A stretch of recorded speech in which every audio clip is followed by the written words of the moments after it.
Concurrent with the historic indictment of the former president, we became aware the proceedings would take place in South Florida instead of D.C.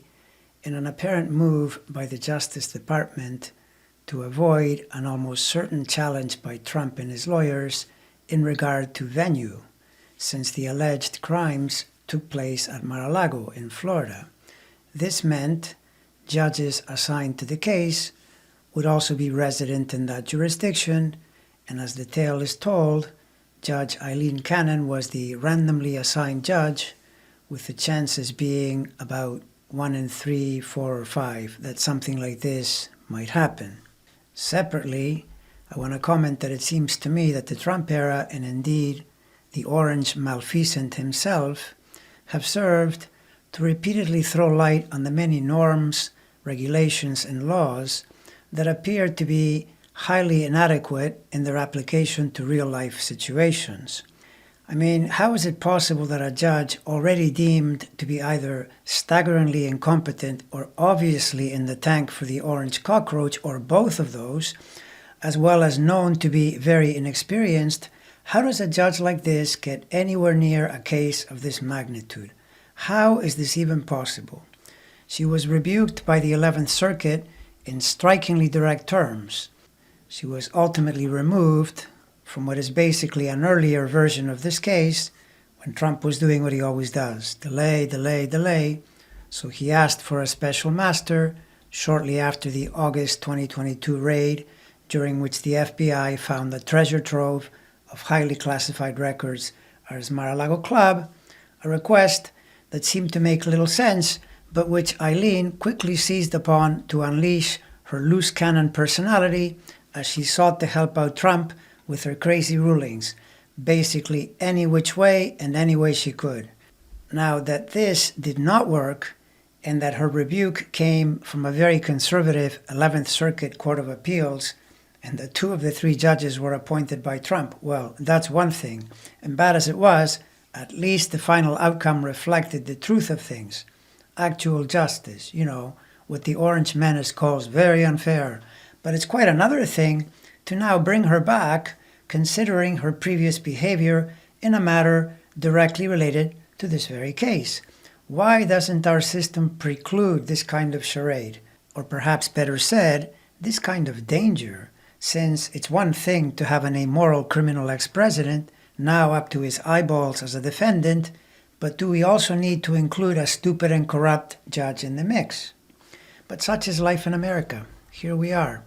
Some in the legal community believe she will recuse herself, and some think that Jack Smith will request that she do so if she doesn't on her own.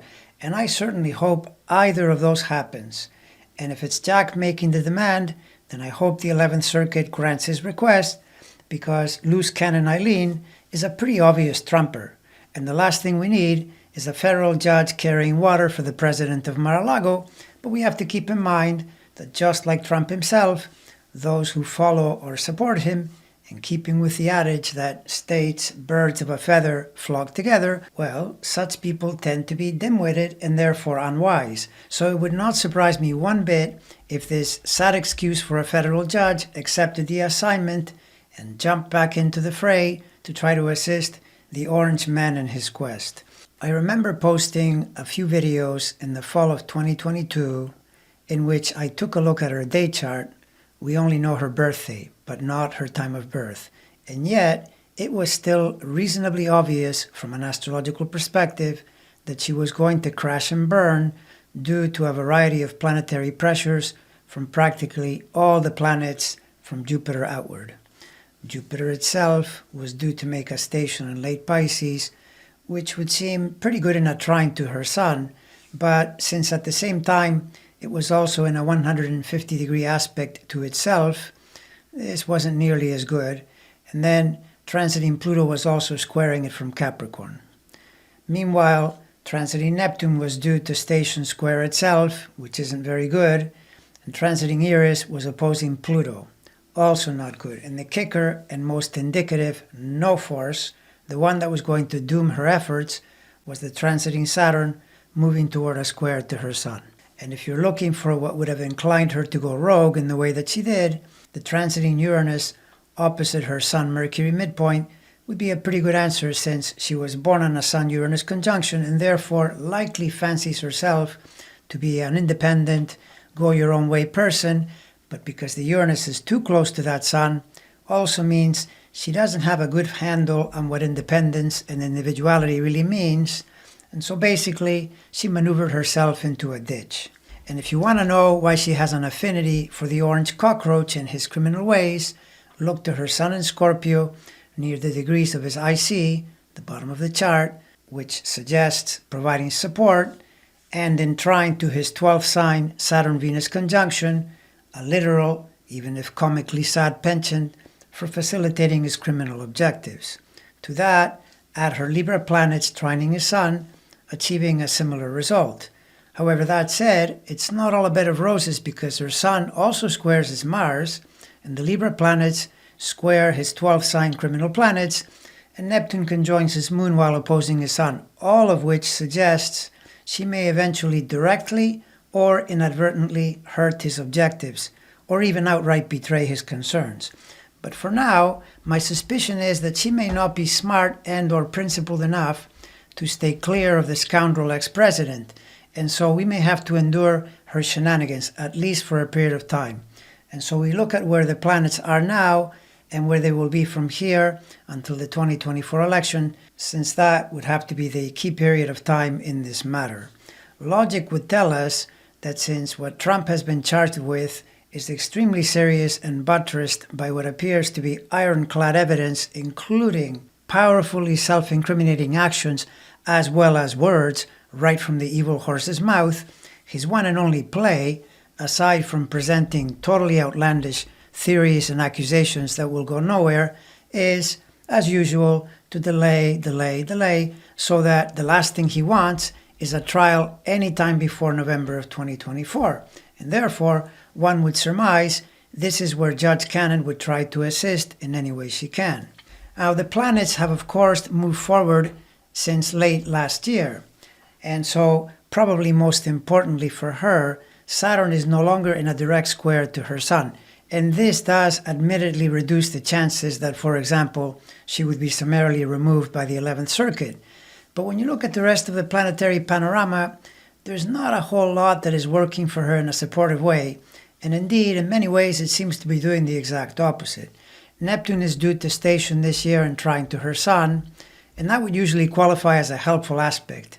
But by also occupying late Pisces degrees prior to that, it is in an effective 150-degree aspect to Jupiter, which is not a good aspect, and even by occupying the exact trine degrees to her Sun, it's also doing a 150 to Pluto. So neither of these are good, and so Neptune is mixed at best, and therefore not all that solidly helpful. Meanwhile, Eris continues to oppose Pluto, by now a tad more forcefully than last year, so this one doesn't help either.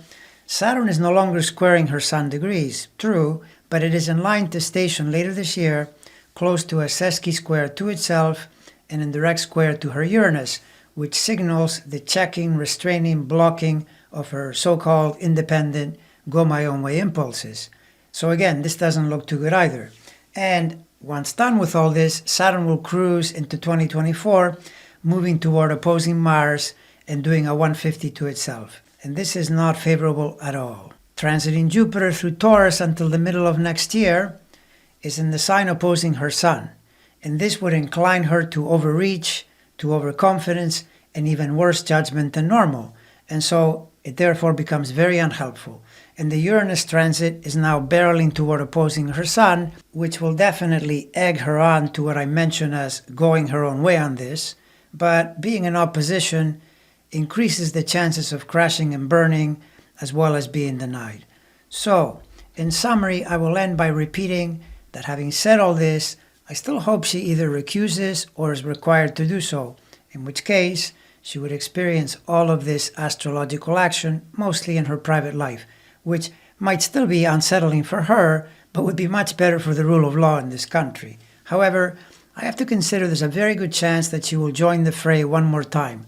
But if she does, I also think that she's not going to be successful in completely protecting the Mar-a-Lago sack of lies. I do suppose it's possible she may be able to finesse her way into at least delaying the proceedings as much as possible by staying away from highly controversial rulings that would get her summarily kicked off the case. The problem with this logic is that I really don't think she's smart enough to pull that off. So basically, when I add up all the astrologic, I'm going to say that her role in this very consequential litigation is going to be a lot less impactful and or dangerous than many Democrats anticipate.